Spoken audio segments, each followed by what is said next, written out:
Hello guys, welcome back to this channel. Guys, अगर आप नए हैं इस चैनल पे तो सब्सक्राइब करके बेल आइकन को हिट कर लीजिए ताकि हर वीडियोस की नोटिफिकेशंस आपको मिले और आप सबसे पहले उसे देख पाएँ।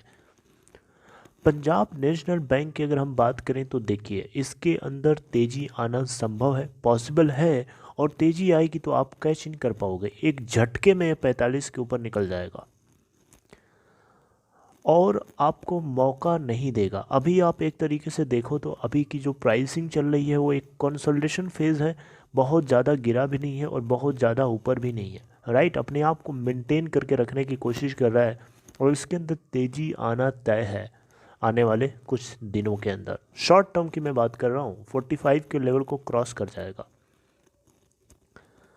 अगर हम कल की सिचुएशन की बात करें तो कल ये 37.10 की ओपन प्राइस के बाद 35.25 और 37.40 के बीच में मूव दिखाता है और 35.65 के ऊपर कल की क्लोजिंग दिया था।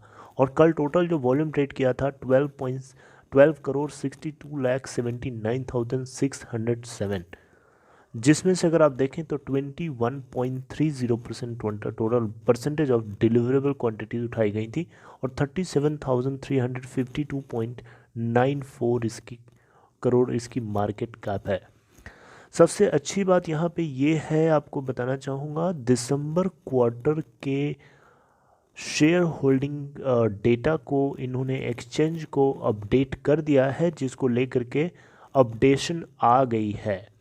दिसंबर क्वार्टर के अंदर अगर आप देखेंगे तो प्रोमोटर्स की होल्डिंग पहले के क्वार्टर यानी सितंबर क्वार्टर से थोड़ी सी कम हुई है, राइट। 85.6% की होल्डिंग थी और वो घट करके 76.9% हो गई। जैसा कि आपको पता है, फंड रेजिंग को लेके बैंक से जो कुछ कदम उठाए थे, राइट। इसके अलावा सबसे अच्छी बात यहाँ पे ये है कि प्रोमोटर्स के अलावा एफआईआईज़ की होल्डिंग सितंबर क्वार्टर में 0.9% थी और वो बढ़ करके इस बार 3.8% हो जाती है। इससे क्या पता चलता है? एफआईआईज़ कौन होते हैं? Foreign institutional investors. क्या आपको ज़्यादा पता है फॉरेन इंस्टीट्यूशनल इन्वेस्टर से?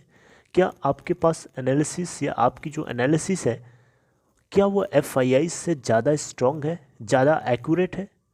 नहीं। एफआईआई के पास बहुत अच्छी नॉलेज होती है, एक्सपीरियंस होता है, अंडरस्टैंडिंग होती है।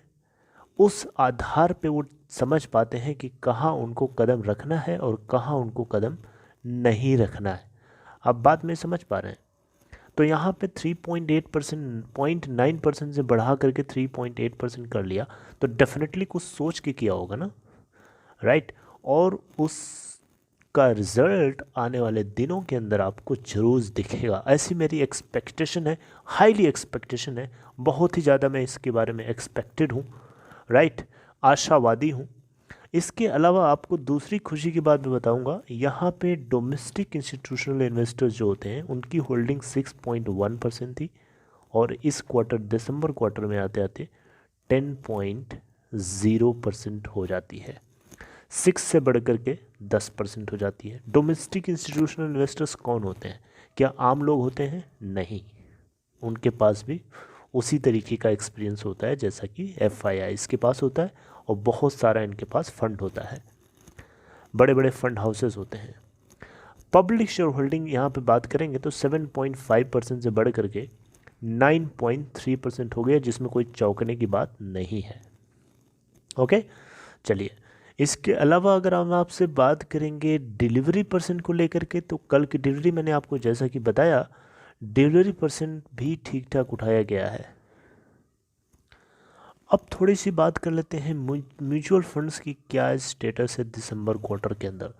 पंजाब नेशनल बैंक के अंदर अगर आप देखेंगे तो म्यूचुअल फंड्स दिसंबर के महीने में, दिसंबर क्वार्टर की बात नहीं कर रहा हूँ मैं, दिसंबर के महीने की बात करूँगा, जिसके अंदर 10 ऐसे म्यूचुअल फंड्स थे जिन्होंने सेलिंग करी, 25 ऐसे म्यूचुअल फंड्स थे जिन्होंने बाइंग करी है और 39 ऐसे म्यूचुअल फंड्स हैं जो पहले से होल्ड करके बने हुए हैं। आप समझ रहे हैं मेरी बात को? इससे पहले वाले महीने के अंदर अगर आप देखेंगे यानी नवंबर के अंदर, तो होल्डर्स 37 थे, बायर्स 17 थे और सेलर्स थे इस बार 15। इससे पहले वाले में देखें तो सेलर्स 18 थे, इससे पहले वाले में सेलर 22 थे, इससे पहले वाले में 18 थे।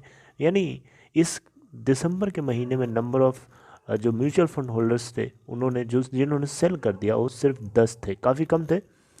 और इसके अलावा अगर आप उनके डिटेल में देखना चाहते हैं तो ये नाम भी दिए गए हैं, निप्पन इंडिया ETF, बैंक बीस, Kotak equity arbitrage, SBI ETF, Nifty bank and Nippon India ETF, junior BES and वगैरह वगैरह।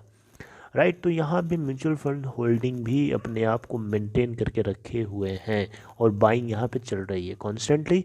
तो डेफिनेटली शॉर्ट टर्म के लिए मेरे हिसाब से टारगेट इसका 45 के आसपास का होना चाहिए, इवन इसको क्रॉस भी कर सकता है। राइट, बहुत लोग क्रिटिसाइज़ कर रहे थे जब मैं BOB को बैंक ऑफ बड़ौदा को टारगेट कर रहा था। तो बैंक ऑफ बड़ौदा को मैंने जैसा कि पहले बहुत बताया था कि ये 60 के लेवल को क्रॉस करेगा और 60 के लेवल के ही ऊपर ही नहीं है, 80 के लेवल, 80 के लेवल को क्रॉस कर चुका है। और 80 के लेवल आज कल गिरावट रही तो उसके चक्कर में थोड़ा सा वो भी गिरा, लेकिन 80 के लेवल को क्रॉस कर चुका है। राइट, उसी तरीके से मैं इसके भी बारे में बोल रहा हूँ, आने वाले कुछ ही दिनों के अंदर बहुत शॉर्ट टर्म में ही आपको ये 45 प्लस या 45 के आसपास आपको दिखाई दे सकता है। Right, so this is all for this video. अच्छा हाँ, एक चीज़ और मैं आपसे बताना चाहूँगा, इसके सपोर्ट और रेजिस्टेंस लेवल्स के ऊपर ध्यान दीजिए।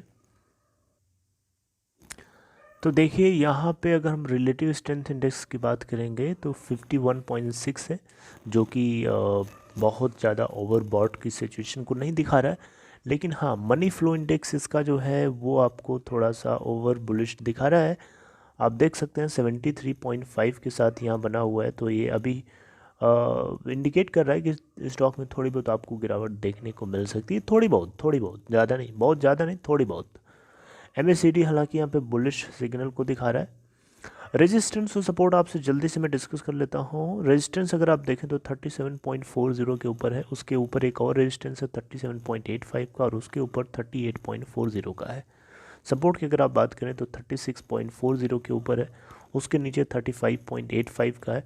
आप 36.40 के सपोर्ट को अगर आप देखेंगे तो ये ब्रेक कर चुका है ऑलरेडी, और 35.85 के सपोर्ट को भी ये ब्रेक कर चुका है। राइट, तो तीसरा सपोर्ट लेवल इसके लिए बचता है जो कि है 35.40 का।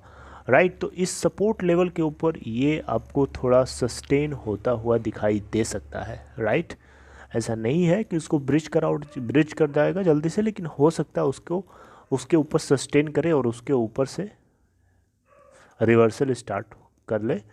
राइट, तो देखते हैं आगे क्या सिचुएशन इमर्ज होती है। बाकी अगर कोई अपडेट आता है तो डेफिनेटली आपको मिलेगी update. So this is all for this information guys. अगर आपको ये कंटेंट अच्छा लगा, अगर आप अपने आप को कनेक्टेड फील कर रहे हैं तो डेफिनेटली इसको लाइक कर दीजिए। और दूसरी चीज़, अगर आपको डीमेट या ट्रेडिंग अकाउंट ओपन कराना है तो डिस्क्रिप्शन बॉक्स में देखिए आपको एक लिंक है, उसे क्लिक करके अपस्टॉक के अंदर अकाउंट ओपन करा सकते हैं। And this is all for this video guys. If you are new, consider subscribing and press the bell icon to get notified for each video. Take care, signing off.